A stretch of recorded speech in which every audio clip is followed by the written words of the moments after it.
কাৰ্যকৰ্তা বন্ধু বান্ধৱীসকল, আজিৰ দিনটো আমাৰ বাবে এটা পৰম পবিত্ৰ দিন। এইভাবে পৰম পবিত্ৰ দিন নহয় যে কোনোবা এজন আগত সভাপতি আছিলে, আজি আমি আৰু এজন সভাপতি পাম। এই কাৰণে আজিৰ দিনটো এটা আমাৰ বাবে পৰম পবিত্ৰ দিন যে ভাৰতীয় জনতা পাৰ্টিয়ে আজিৰ দিনটো আকৌ এবাৰ প্ৰমাণ কৰিলে যে আমাৰ দলৰ নেতা হ'বলৈ ৰজাঘৰৰ সন্তান হোৱাৰ প্ৰয়োজন নাই।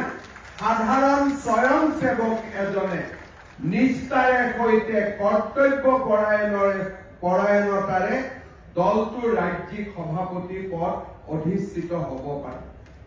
আজি যদি কংগ্ৰেছ দললৈ চাওঁ বা আন দললৈ চাওঁ, প্ৰথম যে এই ব্যক্তিজনৰ ওপৰত কাৰ আশীৰ্বাদ আছে, এই ব্যক্তিজন কোন পৰিয়ালৰ সন্তান, আৰু যেতিয়াই কংগ্ৰেছ দলে ৰজাঘৰৰ যদি কোনোবা সন্তানক দেখা পায়, তেতিয়াহ'লে মই একেবাৰে সৰু ভাষাত কৈছো যে আপোনালোকে যদি ৰাস্তাৰ কুকুৰক বিস্কুট এখন দেখুৱাই থাকে, কুকুৰটো যেনেকে বিস্কুটৰ ফালে খেদি থাকে, তেনেকে ব্লুবাৰ্ড আৰু ৰজাঘৰৰ সন্তান পালে কংগ্ৰেছীসকলে তেওঁলোকৰ গাত জঁপিয়াবলৈ আৰম্ভ কৰে।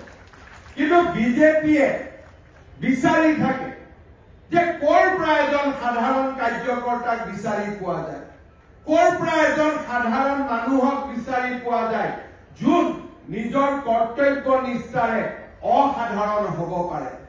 আৰু ভাৰতীয় জনতা পাৰ্টিয়ে অসমত আজি যিমান কেইজন ৰাজ্যিক সভাপতি নিৰ্বাচিত কৰিলে, ৰঞ্জিত দত্ত ডাঙৰীয়াক বাদ দি প্ৰায় আটাইবোৰে ইয়াত বহি আছে, এই গোটেইবোৰে সাধাৰণ পৰিয়ালৰ পৰা অসাধাৰণভাৱে ভাৰতীয় জনতা পাৰ্টিক নেতৃত্ব দিছিল।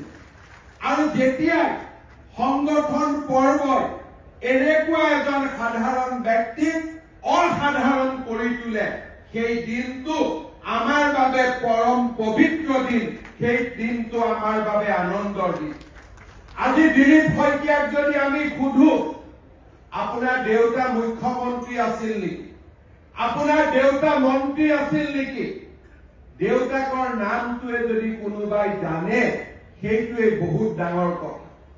দেউতাৰ পৰা আমি ঐতিহ্য লওঁ, পৰম্পৰা লওঁ, দেউতাৰ পৰা আমি প্ৰেৰণা লওঁ, কিন্তু দেউতাৰ সাহস আৰু আশীৰ্বাদেৰে আমি নিজৰ পথেৰে নিজক মহিয়ান কৰি তুলিবলৈ চেষ্টা কৰোঁ। আৰু ভাৰতীয় জনতা পাৰ্টিৰ অকল অসমতে নহয়, এই সংগঠন পৰ্বত যিমান ৰাজ্যিক সভাপতি হ'ব, ৰাষ্ট্ৰীয় সভাপতি হ'ব, ইয়াৰ পৰাই বহি মই গেৰেণ্টি দি ক'ব পাৰোঁ, কোনো এজন দেউতাকৰ পৰিচয় লৈ সভাপতিৰ পদলৈ নাযায়, নিজৰ সাংগঠনিক পৰিচয়েৰে তেওঁক সেই সভাপতিৰ পদত অধিষ্ঠিত হ'ব।